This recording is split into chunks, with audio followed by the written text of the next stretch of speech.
Makanya kalau Anda ngaji ketemu guru yang ketat, berbahagia, itu tandanya Allah menginginkan Anda mengaji dengan benar. Baca ta'awudz bu, a'udzu dzu. A'udzu billah, la bukan la. Masya Allah, 1 jam a'udzu aja tuh. Kalau sudah seperti itu jangan adu ke suami bu. Papa ketat gurunya, yang lain aja. Tidak. Anda masih mending. Dulu saya ngaji, pertama kali talaqi, mau ngambil qiraat, datang ke salah satu syekh. Masih untung saya sampai ke Al-Baqarah. Ada teman baru Al-Fatihah. Bismillahirrahmanirrahim. Hasbuk ya bunai. Cukup, pulang dulu ya, nanti kesini lagi. Anda jauh-jauh dari Bekasi ke Jogja, baca bismillah, suruh balik, besok kesini lagi, datang lagi nggak? Ternyata guru itu hanya melihat di mana kekurangan lisannya. Seperti Anda belajar TOEFL, dilihat di mana kekurangannya, besok sudah diperbaiki. Itulah qiraat supaya benar, dan saat Anda baca pun berpahala. 1 hurufnya berapa? 10. At-Tirmidzi hadis 2010.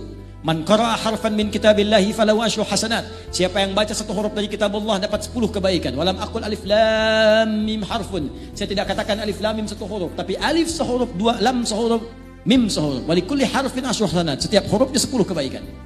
Jadi kalau Anda baca alif lam mim berapa huruf? Dapat berapa tuh? Anda hitung biasa 30. Ngitungnya jangan begini ya. Jangan begini ngitungnya. 1, 2, 3 itu hitungan manusia biasa. Menghitung pahala kebaikan. Lihat di hadis Muslim, Anda ke masjid saja, baru nyampe belum ngapa-ngapain, itu sudah dapat 25. Jarak 1 ke 2 500 tahun, 2 ke 3 500 tahun. Makanya kalau sehari Anda nggak ngaji, rugi Anda kehilangan berapa lama pahala. Saya cuma ingin katakan begini, coba ingat dosanya berapa banyak. Ingat dosanya berapa. Maka cari amalan cerdas. Yang paling gampang nutup dosa yang ringan-ringan itu ya baca Quran. Dosa hari ini berapa ya Allah? 9 kali saya salah, kan dihitung 9. 1 huruf nun. Masih untung 1. Itu tukang hitung. Kalau belum lancar bahagia, 2 kali pahala lancar. Walladzi yatata'ta wa huwa syaqqun 'alaihi falahu ajran. Kalau ada orang terbata-bata berat mengucapkan hurufnya, 2 kali pahala orang lancar. Bismillahirrahmanirrahim. 2 kali. Orang dapat 19, 90 dia kali 2. 380. Insya Allah. Kalau gitu saya nggak lancar aja Ustaz ya Om. Cara berpikir yang salah, itu pahala diapresiasi karena kesungguhannya. Yang lancar merubah dirinya ditemani malaikat. Makanya kalau orang rajin baca Quran itu di samping ada malaikat. Bahasa hadisnya ma'asyafaratil kiramil bararah. Maksud kiramil bararah itu kalau Anda benar baca Qurannya, dijaga oleh malaikat kemuliaan menjaga Anda berbuat baik. Jadi kalau ahli Quran itu benar walaupun dia baru baca, itu akan merubah hidupnya, pasti baik. Jadi diarahkan oleh malaikat. Didampingi, kemanapun dia pergi didampingi. Makanya rajin baca Quran, qiraat. Ya, dulu ada gerakan 1 hari 1 juz, bagus. Baca itu. One day 1 juz, one day 2 juz. Baca.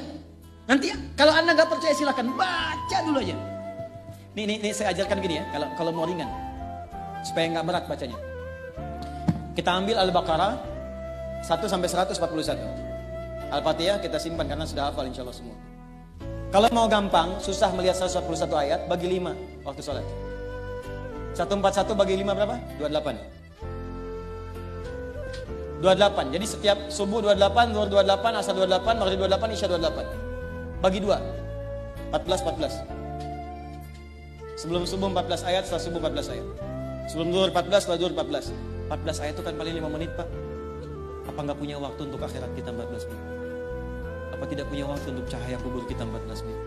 Hanya 5 menit saja, 14 ayat. Nanti rasakan perbedaannya saat kita pulang. Saya cuma katakan begini, setiap kita pasti pulang. Kita pasti meninggal. Itu pasti. Dan kita nggak bisa pilih. Mungkin hari ini, mungkin sore ini, mungkin malam ini. Dan kita yakin kita pulang.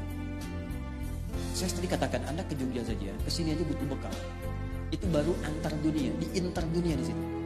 Sekarang kita mau meninggalkan dunia dan bekal apa yang kita bawa? Minimal perbanyak ini. Sekarang anak-anak kecil sudah pada hafal malah Pak. Anak kecil 4 tahun, 5 tahun hafal Quran 30 juz. Ya, saya mengajar di Bekasi itu ada anak-anak bimbingan. Ada yang belum TK bahkan. Maghrib sekarang hampir setengah 7 di Bekasi. Mereka jam setengah 6, jam 6 sudah datang ke masjid. Berjamaah di masjid, menghafal Quran. Ada yang sekian juz, ada yang khatam dan seterusnya. Ada yang ba'da isya baru pulang, ba'da isya kerjain PR di masjid. Anda bayangkan anak 3-4 tahun, 5 tahun sampai menghafal Quran khatam 30 juz untuk persiapan dia pulang, padahal dia belum balik. Anda diberikan 30 tahun, 40 tahun, 50 tahun, apa yang Anda kerjakan kalau sampai hari ini aja baca belum punya waktu? Apa yang Anda lakukan? Keburu salah dengan benar. Saya sering sampaikan sebuah kisah yang anak dari Mesir itu Mu'ab sampai dihafal Quran padahal buta matanya, menempuh jarak 20 km pakai motornya jadul. Di tengah jalan dia mengulang-ulang kembali, diantar bapaknya kemudian tak hafal, anaknya hafal. Padahal bapaknya melihat. Satu kali datang reporter tuh mengecek, kenapa Anda mau menghafal Quran begini? Apa jawabannya?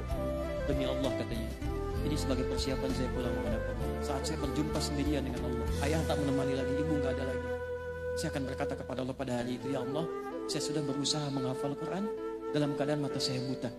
Kalau bekal ini belum cukup mendapatkan ridhamu untuk ke surga, mohon kurangi hukuman saya di neraka dengan Quran yang telah saya hafalkan ini. Seorang anak buta menghafal Quran untuk membawa persiapan bertemu dengan Allah. Lantas apa persiapan kita untuk kembali? Kayak mulai dari sekarang, pasti akan ada perubahan termasuk pada hidup kita di dunia. Saya berani mengatakan ini karena saya telah memulainya untuk diri saya pribadi. Setidaknya semua yang dijanjikan 100% tidak ada yang luput sampai hari ini. Maka saya yakin kita semua bisa. Syarat membaca Quran bukan jadi ustaz. Cukup kita beriman pada Allah, maka orang beriman pasti akan bersentuhan dengan Al-Quran. Walladzina yu'minuna bima unzila ilaik. Apa yang diturunkan pada Nabi Muhammad? Al-Quran.